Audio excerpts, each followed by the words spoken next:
Гледате Дневникот на Сител. Во студиото со вас Маријан Николовски. Централен дневник во 19. Вечерва гледаме. Направи голема грешка. Мицкоски му одговори на кандидатот од Влен за Бравеница и најави негова смена по изборите. СДСМ ќе оди на кадровски промени исто така по изборите, најави Филипче. Голем циклон, предупредувања за невреме и поплави во Македонија. Уште 5 дена за изборна кампања. САД и Кина ги продолжуваат разговорите за деескалација на трговската војна. За изборните резултати и очекувањата, дали Знамја губи енергијата, позициите во власта и односите во владината коалиција, за реформите и ЕУ агендата во тема на денот, гостин министер од ЗНАМ Горан Минчев. Добро вечер, останете овде, почнуваме веднаш.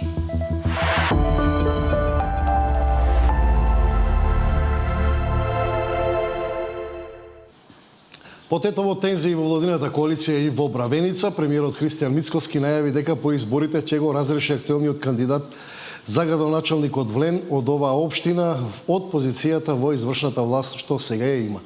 Хаким Рамадани изминативе денови во јавни настапи бараше поддршка од ДУИ да го поразнат кандидатот на ВМРО-ДПМНЕ во Бравеница, кој сега е градоначалник. Рамадани, користејќи националистички речник, повикуваше на освојување на Бравеница. А по изборите промени ќе има и во раководството на СДСМ, најави Филипч, Деспина Тодорска. Повиците за етничко гласање на поединечни кандидати на вреди им штетат на останатите сопартици кои очекуваат поддршката на ВМРО-ДПМНЕ во вториот круг. Денот како кандидатот на вреди за градоначалник на Бравеница, Хаким Рамадани, побара поддршка од гласачите на ДУИ за да го поразат градоначалникот на ВМРО-ДПМНЕ.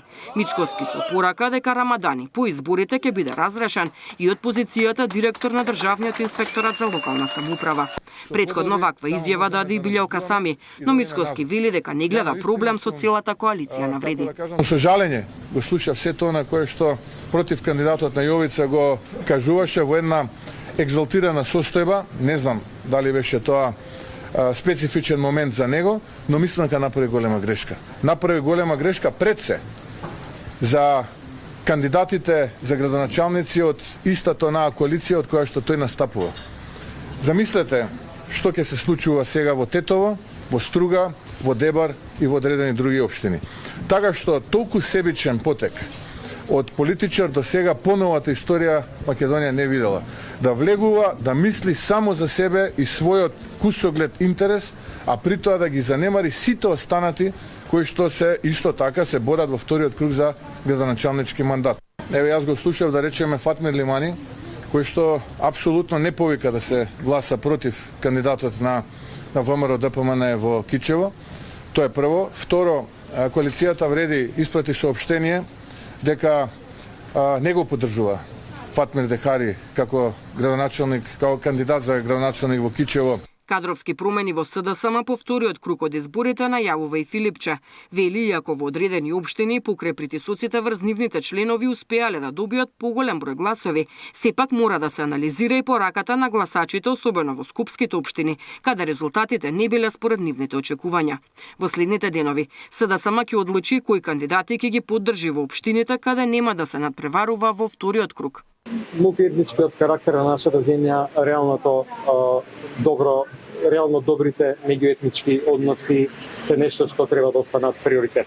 Од друга страна, факт е дека граѓаните многу често гласаат по етничка линија. Меѓутоа, во контекст на прашањето кое што го поставите, во тој дел ние ќе донесеме конечен заклучок за тоа како ќе се поставиме и со кои ќе коалицираме устени неколку денови, најкасно до средина на следнава недела, некаде до среда.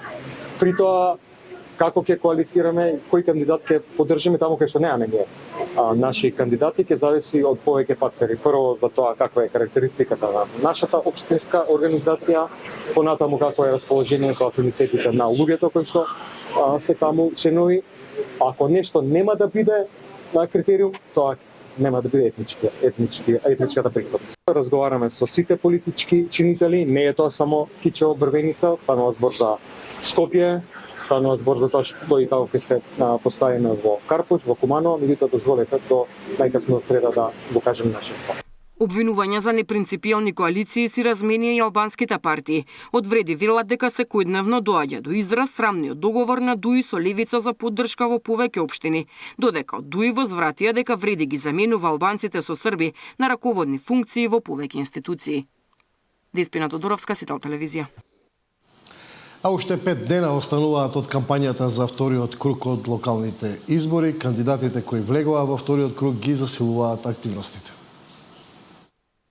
Граѓаните од Шуто Оризари се третирани долго време како граѓани од втор ред. Мојот концепт е Скопје еднакво за сите граѓани. Тоа подразбира рамномерен развој во секоја населба, во секое населено место, да сите имаат еднакви услови за живот. Дополнително овде во програмата имаме ветено на барање на жителите културен дом Есма Реджепова, место каде што младите ќе можат да се дружат, да креираат, но и повозрастните да го поминуваат своето време. Започнуваме со хортикултурно и партнерно уредување на потегот од Зеленото пазарче до улица Македонија. Поставуваме нова изолација за спречување на течење на вода во подземните гаражи, а целата површина ќе добие нови плочки, зеленило на 2400 квадратни метри, модерно лето осветлување и урбана опрема. Поставуваме и нови детски реквизити, кошаркарско игралиште со нова подлога и систем за наводнување. Нема пробивање на нова улица. Оваа улица е 50-та дивизија која со години е заборавена и запоставена. Јас се обврзувам дека уште во првите 6 месеци од мојот мандат улицата ќе биде целосно реконструирана. Ќе изградиме нов коловоз, тротоари, пешачки и велосипедски зони и зелен појас. Ќе воспоставиме ред во паркирањето и ќе воведеме резидентни паркинг места за жителите, конечно да имаат приоритет пред сите други. Секако, и овие кабли позади нас ќе бидат под земја. 2% од општинскиот буџет ќе биде враќан назад кон урбаните заедници, а тоа значи од 15 до 25.000 евра годишно во зависност од бројот на жителите. Тоа значи дека граѓаните нема да имаат потреба да за ситни работи се јавуваат во општината, туку сами ќе одлучуваат и ќе имаат сопствен буџет за обележување на пешачки премини, за поставување на стопчиња. Карпаш не сака повеќе празни зборови и лажни обвинувања, сака нова политика.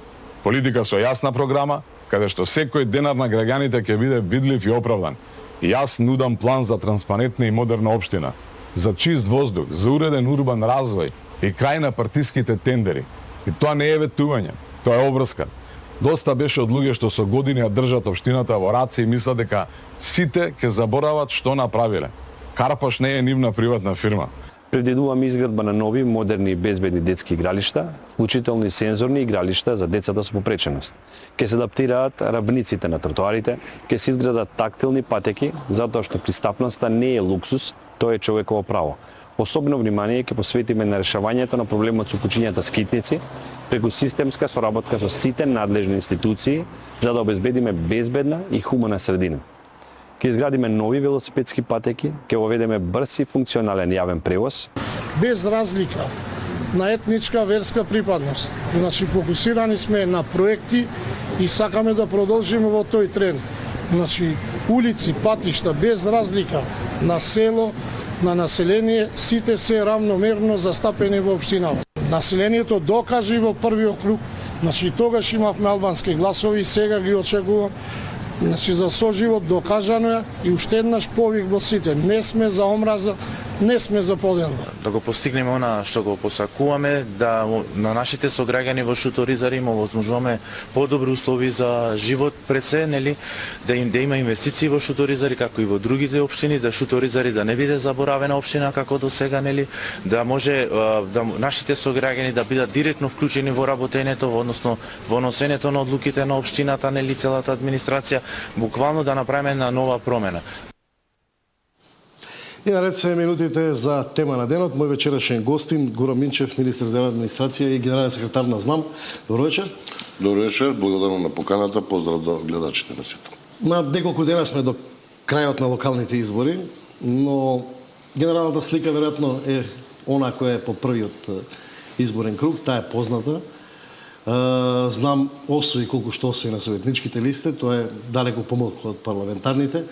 Вие тоа го чувствувате во партијата како пад на рейтингот на партијата или? Па не би се сложил со вас дека движењето Знам за наша Македонија има пад во гласовите. На вашето бројките велат. Бројките велат, но мора да ги гледате од двете страни бројките. Ќе ви дадам два одговора на вашето прашање, еден краток одговор, еден со подолга верзија. Прво, движењето Знам е најмлада партија на политичката сцена, која што реши да искочи на овие локални избори. Ние имавме свој собствен таргет и имавме свои собствени очекувања. Можам слободно да кажам дека по првиот круг, односно после локалните избори, првиот круг на локалните избори, ние нашите цели ги исполнивме, што значи дека сме во рамки на нашите очекувања. Ако можам да кажам со една реченица, резултатот на движењето Знам не го карактеризирам како добар, ниту како многу добар, туку како одличен. Тоа е кратката верзија. Долгата верзија е што мора да се каже дека ние после овој круг на локалните избори дефинитивно се стабилизиравме на политичката сцена. Граѓаните ги поздравија досегашните наши политиките и тоа го темелам врз база на неколку аргументи и факти. Прво, движењето Знам за наша Македонија имаше своји собствени листи во 53 општини, што е 1/3 помалку од вкупниот број на општини во Република Македонија, освои околу 40.000 гласа на советничките листи, како најмлада, а најбрзо растечка партија освои околу 40.000 гласови, но и околу 50 советници. Помалку од 40. Да, 38.400, затоа велам околу 40.000 гласови, што комплетно се совпаѓа со резултатот кој што го имавме на парламентарните избори. 1/3 помалку гласови, 1/3 помалку советнички листи. Правите анализа како вие во СДСМ, како прават анализа на изборните резултати според нивните математики и помалку гласови од парламентарните избори носат повеќе пратеници, така да ако сте направиле математика у пратеници, ќе имате 6-7 на овие бројки или 5-4 како? Прво, не ја правиме анализата како СДСМ. Таму правата анализа и можат да споредат локални со локални избори. Ние прв пат учествуваме на локалните избори, ние ја правиме нашата анализа со резултатот од парламентарните избори. Јас ке повторам. Значи, ние имавме 53 советнички листи, настапивме самостојно. Тоа е 1/3 помалку листи од вкупниот број на општини во Република Македонија. Затоа велам дека нашиот број на гласови соодветствува со бројот на гласови кои што ги добивме на парламентарните избори. Или пак ако направиме додатна анализа или симулација која што правевме, можам слободно да кажам дека во рамки на оваа бројка на гласови ние го имаме повторно резултатот од 6 пратеници, но со можност во одредени изборни единици да имаме пратеник или 2 плюс ако се во овој момент парламентарни избори. Значи овие бројки не ви ја намалуваат тежината во владината коалиција, да речеме? Апсолутно не. Морам да кажам дека ние нашите цели ги исполнивме, нашите кандидати се во таква позиција каква што очекувавме.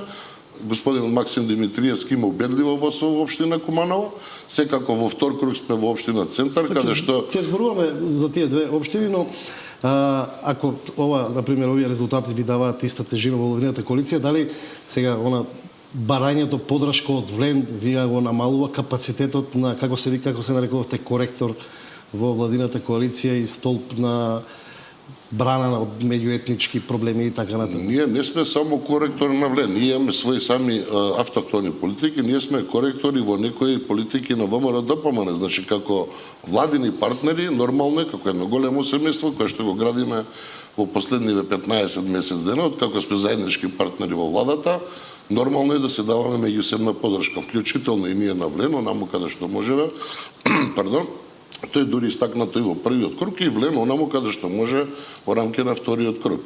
Така да нашиот број на гласови е стабилизиран, ние ја потврдивме нашата политика која што ја спроведуваме во рамки на владата и се надевам дека ќе продолжиме по истиот пат со можност да интензивно растеме и затоа велиме ние сме најмлада партија, но најбрзо растечка партија на политичката сцена во Република. Овие сега турбуленции во владината коалиција меѓу партнерите ВМРО и Влен или поединци од Влен, да речеме, кои се случуваат во Тетово сега денеска, вчера у Бровеница, како ги коментирате?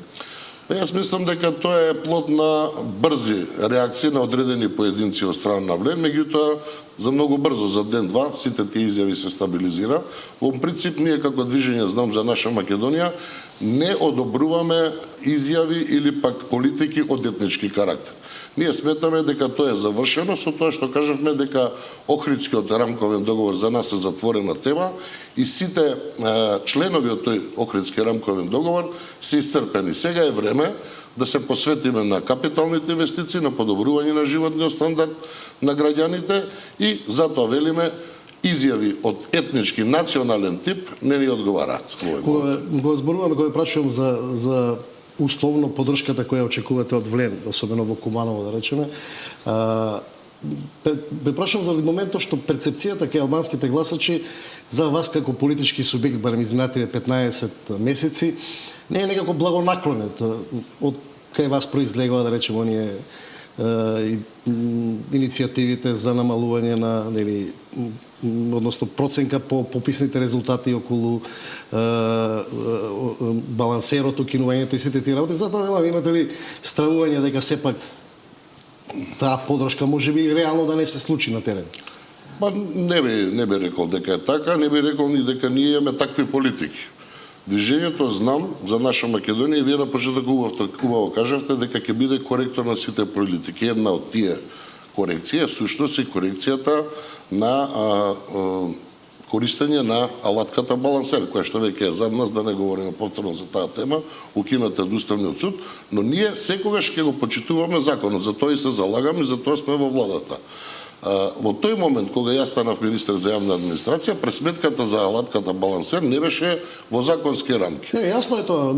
Се смесно дека прашањето ми е дали сепак перцепцијата кај албанците е дека сте им ускратиле нешто, на пример, затоа велам дали берувате дека може да излезе да гласат за Прво не сме ускратиле ние, тоа е одлука на Уставниот суд. Ние напротив како коалиција веќе сме во завршна фаза, односно на еден нов закон кај што ќе има потреба на јазиците на етничките заедници, кој што во овој момент е во Венецијанската комисија. Така да тоа е само перцепција, како што рекоте во вашето прашање. Не верувам дека ќе има таква атмосфера на неподдршка во рамки на нашата коалиција, но исто така морам да кажам дека тоа е и плод на минатите избори, парламентарните избори, каде што ДУИ со својот пиар и нашата конкретна политика дека ДУИ е неприфатлив партнер во владата наметна еден таков став или пак такво мислење во јавноста, што апсолутно не е така. Ние безброј пати докажавме дека градиме држава за сите граѓани од било која етничка заедница и се гордееме со тоа. По прилог на тоа беше и нашата платформа која што ја предложивме за единство не само на македонскиот народ, туку и на сите етнички заедници. Сега поминуваме на ова што е главното, во недела, следна недела е вториот круг, таргетирате две општини, таму сте влезени во тој втор круг за тие две општини. И сега Куманово е малку чудна, интересна битката.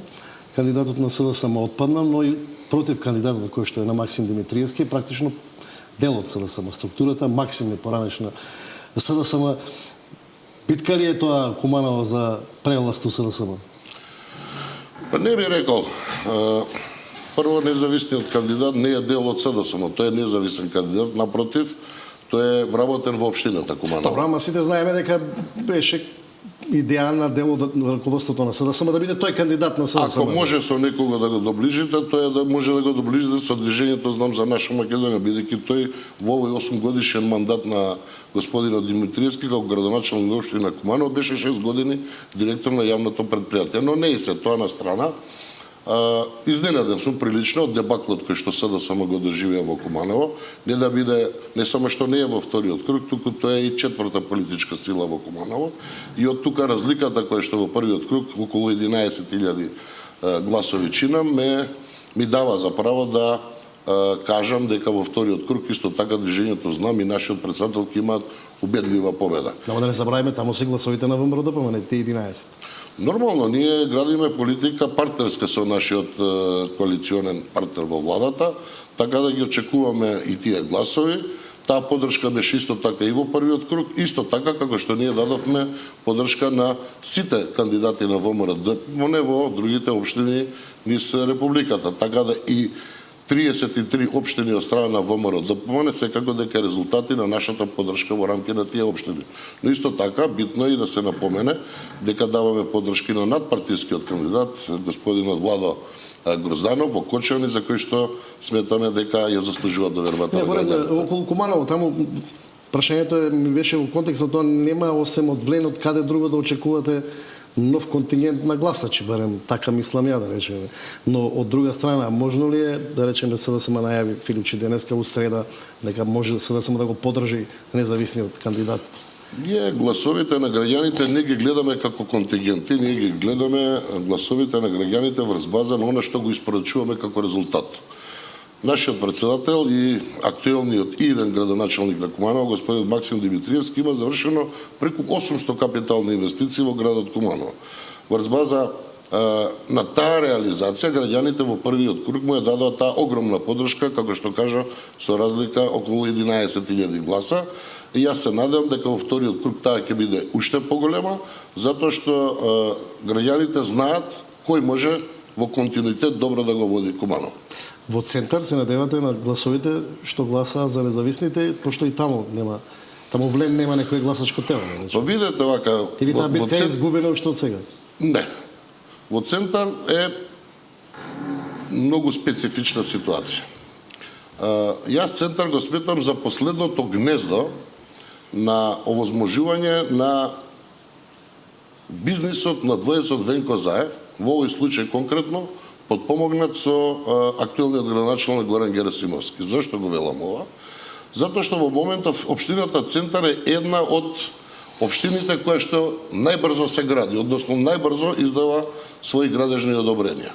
Во моментов се издадени 80. Во рамки на 4 годишниот мандат Горан Герасимовски издаде преку 300 одобренија за град. Тоа е истите приказни. Не се за Куманово и за било која општина за било која општина. Не се истите приказни. Она што е значено се каже. Ама реално центар последните 4 години најмалку се гради, колку што беше граден изминативе 15 години, да речеме. Апсолутно сте во грешка. Во претходниот мандат на Саша Богдановиќ имаше мораториум на градба. Не, освен тој изборам за претходно. Не може освен тој. Значи, интензивно се гради центар. Ако може да видите едно мапирање, во моментов има преку 150 градби. Сега, тие се донесени одлуки и одобренија за градби врз база на нереализирани дупови.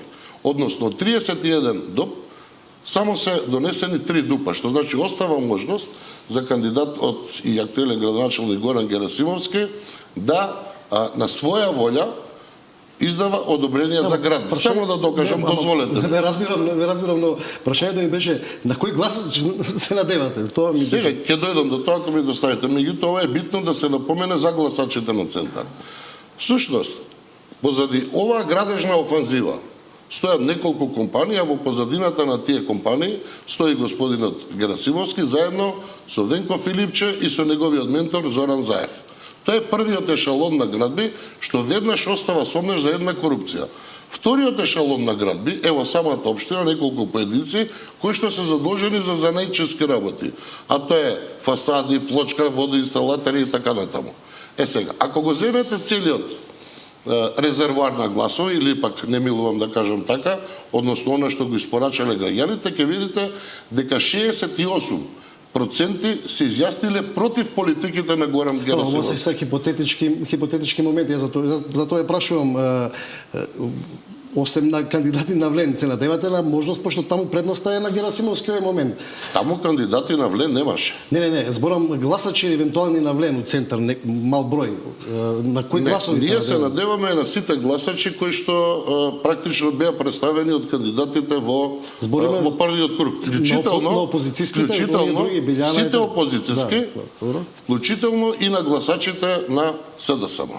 Затоа што таму навистина има домакини, членови на СДСМ, кои што се заложници и окупирани од една мала група која што е за само собствените интереси. Добро, и пред крај сосема сакам да прашам, пошто ни е кратко времето, околу ЕУ агендата имаше некои закони кои што требаше да бидат завршени. Еден спомнавте дека е, нели, она што беше околу правишна застапеност пред Венецијанска комисија, останатите кои што се врзани со ЕУ агендата до каде се? немаме останати. Ние првиот пакет на закони веќе го донесовме. Тоа се 4 пакет на закони. Сега веќе имаме нови. Нема, кога зборам за тоа не само од вашето министерство, има и од ресорот кој што е друг од вашата партија, зборам поврзани со правда. За правда можам да кажам дека интензивно се работи и министерот за правда прави одлична работа. Таму има пакет на 22 закони кои што се во различни фази на донесување. Тука пред се мислам еден дел во владина процедура, други се на ЕНЕР, а трети се веќе во рамки на процедурите во собрание. Што се однесува до Министерството за јавна администрација, ние одиме со пакет на 3 нови закони, а тоа е законот за висока раководна служба, понатаму законот за плати и законот за организација на државната управа. Тој се носи популарниот зародот, тој се носи со двотретинско мнозинство. Мислам дека едниот ќе успееме до крајот на оваа година да го донесеме, тоа е законот за висока раководна служба, но она што посебно ме импресионира е брзата трака која што ја правиме како министерство во смисол на обука и едукација на јавните службеници, на јавната администрација, каде што можам да истакнам дека подпишавме еден многу важен меморандум за соработка со Република Франција, со амбасадата на Република Франција во Скопје, кој што веќе во вторник, мислам, ќе резултира со почеток на доаѓање на експерти од Република Франција. Паралелно на тоа, ние со собствени сили во Министерството за јавна администрација веќе ги држиме обуките за системот ИСУЧР, така да со едно зголемено темпо, како што се и генеричките обуки, една главна и 3 веќе регионални обуки, продолжуваме по она што е најважно, а тоа е да имаме професионална, добро обучена, едуцирана јавна администрација, која што ја има главната и приоритетна цел, а тоа е да биде на услуга на граѓаните. Во реалност тоа како би се рефлектирало? Видете, значи прво треба да ги обезбедиме критериумите кои што се во овој пакет на закони. Јас кажав дека овој пакет на закони што го донесовме е основата, односно првиот чекор кој што е во рамки на реформите на јавната администрација. За да имаме добри јавни службеници, ние мора да имаме солидни критериуми, да ги тргнеме на страна досегашните пракси, односно партизацијата, непотизмот, етничката припадност и така натаму, и да имаме јавни службеници кои што се возбаза на своје знаење, на квалитет и на потребна едукација. Вториот чекор е обука и едукација, затоа е многу важен законот кој што го донесовме, тоа е законот за постоење на една нова академија во која што навистина вложуваме многу труд и енергија, а исто така очекуваме таа академија да биде во прилог и на обука на постоечките јавни службеници, но исто така и на новите генерации на јавна администрација кои што ќе конкурират на постоечките конкурси. Може да зборуваме за реорганизација, намалување на администрација, кој како финален резултат од овие законски измени, кон што целите повеќе? Видете, со законот за инспекцијски надзор, ние веќе правиме една силна реформа. Има забуна во јавноста, значи што значи 40% намалување на буџетските корисници, некој тоа го сваќа како намалување на 40% на јавната администрација. Не, се намалуваат органите на државната управа, односно се фузионираат со потребните институции или пак не блиски, и тоа ние веќе во прв чекор го направивме, односно сите инспекторати се во рамки на своите собствени матични министерства, што значи се скратени голем број на буџетски корисници. Но она што е многу поважно, а тоа е следниот закон, висок за раководна служба, сакаме да наметнеме јасни критериуми и намалување на управните и надзорни одбори, и веќе со еден пилот проект кој се однесува на инспекцијскиот совет, ние тоа го направивме. Односно, скративме управен совет од 7 луѓе кои што зема по 2500 евра и практично државата сега, тоа е во рамки сега на Министерството за јавна администрација, и практично државата со еден потек штеди 300.000 евра. Тоа ќе го направиме и со управните и надзорните одбори, односно јасно покажуваме, тргнуваме од нас со скратење и намалување на функционерите. Благодарам за гостување. Благодарам на поканата. Мој вечерашен гостин Горан Минчев, генерален секретар на ЗНАМ и министер за јавна администрација. Во продолжение.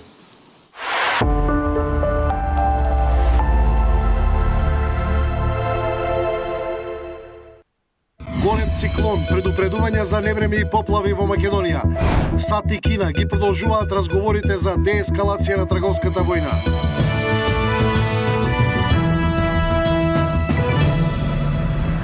Македонија денеска, особено утре, ќе биде под силно невреме. Според најавите на метеоролозите се очекува многу дожд и ветар.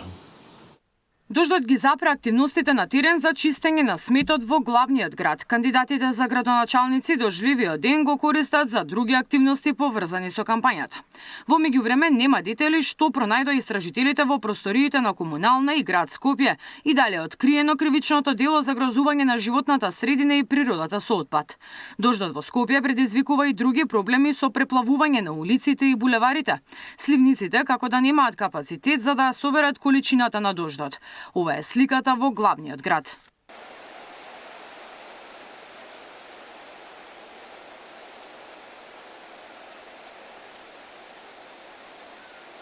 Од јавното предпријатие Водовод и канализација Скопје информираа дека секојдневно дежурните екипи се на терен за чистење на шахтите и сливниците. По најавите од УХМР, тие и денеска спроведуваат активности на критичните точки каде се собира повеќе вода. На дежурниот телефон во текот на денешниот ден немаат примено поплаки од граѓаните. Македонија е зафати моќен циклон кој се движи од Женова. Според прогнозите се очекува уште позасилен дожд пропратен со силни ветрови кои ќе достигнат јачина и до 90 км на час и во текот на утрешниот ден. Најобилните дождови се очекуваат во западните предели, каде локално ќе наврнат околу 30 литри дожд на метар квадратен. Најмногу дожд е наврна на Попова шапка, 45 литри на метар квадратен, во Волошкиот регион околу 26 литри на метар квадратен дожд, во Скопје на Зајчевлице наврнати 14 литри, а во Скопје Петровец 10 литри. Денес ќе се задржи до крајот на денот и во текот на ноќта облачно време со врнежи од дожд. Влажен бран ќе продолжи во текот на утрешниот ден во предпладневните часови. Имаме и утре предпладне облачно време со врнежи од дожд, наместа пообилни и поројни. Веќе во попладневните часови врнежите ќе престанат. Од СУК до попладнево добиле само една пријава од Тетовско. До сега само една пријава има и тоа во Тетовско е поплавено една куќа. Други пријави до овој момент немаме. Апел до сите граѓани, ако има поплави негде, да се пријават во бројот 112 и од тука ние ќе ги координираме после сите надлежни институции за да нема повеќе штети или човечки жртви. Стабилизација на дождот се очекува од среда, но ќе настапат пониски температури. Мирјана Давидовска, Сител телевизија. Министерот за транспорт и врски најавува 11 нови директни летови од Скопскиот аеродром, од Скопскиот и Охридскиот аеродром кои почнуваат од утре. Еколовски вели дека главната цел е новите дестинации да донесат поголем број на туристи во Македонија. Од Охрид ќе се лета за Базел, исклучително значајна дестинација затоа што Охрид го отвараме не само за туристите од Швајцарија, туку и за туристите од Германија и од Франција, затоа што ова е така наречениот европски аеродром кој што ги спојува овие три држави. Од Скопје ќе се лета за Стокхолм на главниот аеродром, ќе се лета за Штутгарт, ќе се лета за Бари, Италија, Ларнака, Кипар и сето тоа веќе почнува од утре 27 октомври. А веќе од следниот понеделник, а тоа е од 3 ноември, ќе се лета за Женева, исклучително значајна дестинација која што покрај за туристи мислам дека ќе донесе и многу бизнисмени во Скопје. Археолошките истражувања во Дојран откриваат нови детали за праисториската наколна населба. Нови откритија на преисториската наколна населба во Дојран. Последните археолошки истражувања ги потврдија претходните предпоставки на археолозите, дека наместо на една голема платформа, како што е случајот со населбата во Охрид, дојранската населба била изградена од повеќе мали платформи, поврзани со посебни дрвени мостови.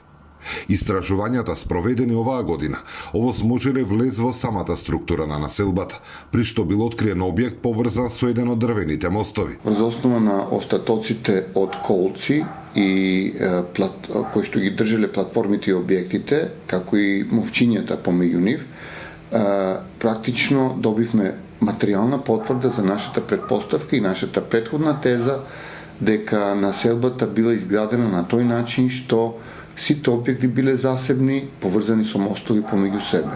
За разлика од оние во Охридското езеро, кои што биле подигнати на една голема платформа, како што е тоа случај, впрочем, реконструкцијата изведена во местноста Миќов град, односно и Врбник, кој што го потврдува тезата дека населбите биле на една голема платформа.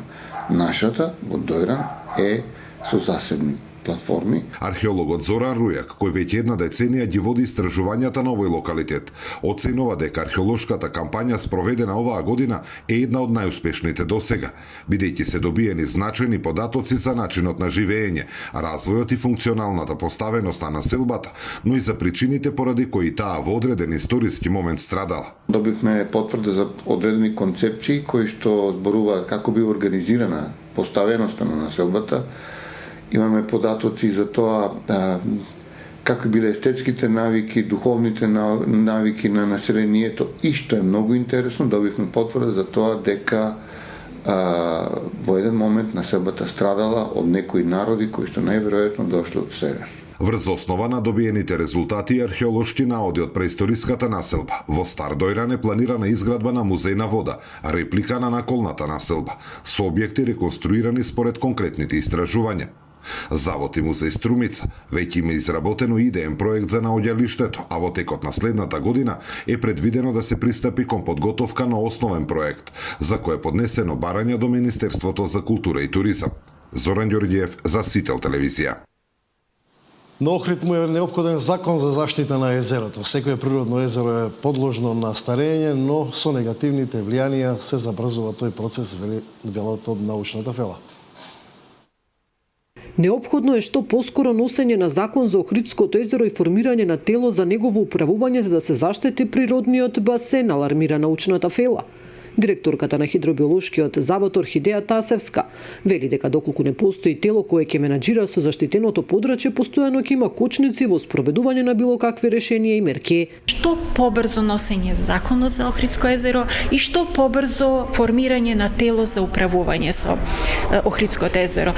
Тоа е еден од хендикепите за Охридскиот регион, затоа што доколку не постои тело кое што ќе менаџира со заштитено подрачје, во тој случај стално наидуваме на пренесување на ингеренции од локална на централна власт и кочници во спроведување на било какви решенија или мерки за заштита на регионот. Секое природно езеро е подложно на старење, но со негативните влијанија се забрзува тој процес. Секое природно езеро е подложно на старење. Тоа е еден природен и неминовен процес. Меѓутоа, ние со нашите активности само го забрзуваме тој процес на старење и не дај Боже на изумирање на езерата. Најстарото езеро во Европа, Охридското, години наназад се соочува со низа предизвици и закани, загадување, урбанизација, климатски промени и искористување на езерото за производство на електрична енергија. Нина Ритоновска, Сител телевизија.